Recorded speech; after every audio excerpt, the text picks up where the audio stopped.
संत रविदास जी 15वीं-16वीं शताब्दी के महान संत, कवि और समाज सुधारक थे। उन्होंने समाज में फैली जाति पाति और छुआछूत की बुराइयों का विरोध किया और सभी को समानता व प्रेम का संदेश दिया। लेकिन उस समय के कुछ पंडितों और उच्च जाति के लोगों को उनका विचार पसंद नहीं आया, क्योंकि वे जातिवाद के खिलाफ खड़े थे। पंडितों द्वारा संत रविदास जी का अपमान। रविदास जी जूते बनाने का कार्य करते थे, जिसे उस समय नीच माना जाता था। कुछ अहंकारी पंडितों ने उन्हें नीची जाति का बताकर अपमानित किया और कहा कि एक चर्मकार ईश्वर का भजन नहीं कर सकता। उन्होंने कई बार कोशिश की कि रविदास जी को समाज में तिरस्कृत किया जाए, लेकिन उनकी भक्ति और साधना इतनी प्रबल थी कि स्वयं राजा और उच्च वर्ग के लोग भी उन्हें पूजने लगे। एक बार काशी के कुछ पंडितों ने उन्हें चुनौती दी कि वे यदि सच में ईश्वर के प्रिय भक्त हैं, तो गंगाजल को अपने स्पर्श मात्र से पवित्र कर सकते हैं। संत रविदास जी ने प्रेम और श्रद्धा से जल को छुआ और जल स्वयं दिव्य रूप में प्रकट हुआ। ये देखकर पंडित लज्जित हो गए और कुछ ने उनकी महानता को स्वीकार भी कर लिया।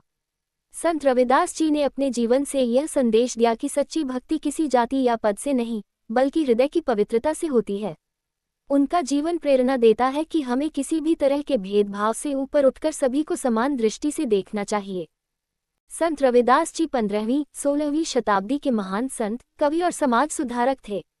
उन्होंने समाज में फैली जाति पाति और छुआछूत की बुराइयों का विरोध किया और सभी को समानता व प्रेम का संदेश दिया।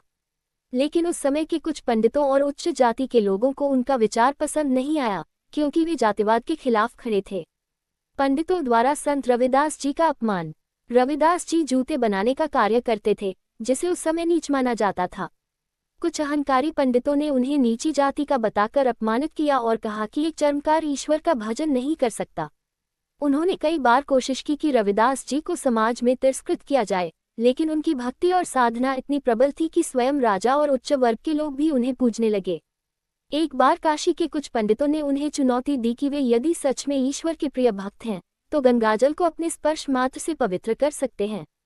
संत रविदास जी ने प्रेम और श्रद्धा से जल को छुआ और जल स्वयं दिव्य रूप में प्रकट हुआ। ये देखकर पंडित लज्जित हो गए और कुछ ने उनकी महानता को स्वीकार भी कर लिया। संत रविदास जी ने अपने जीवन से यह संदेश दिया कि सच्ची भक्ति किसी जाति या पद से नहीं, बल्कि हृदय की पवित्रता से होती है। उनका जीवन प्रेरणा देता है कि हमें किसी भी तरह के भेदभाव से ऊपर उठकर सभी को समान दृष्टि से देखना चाहिए।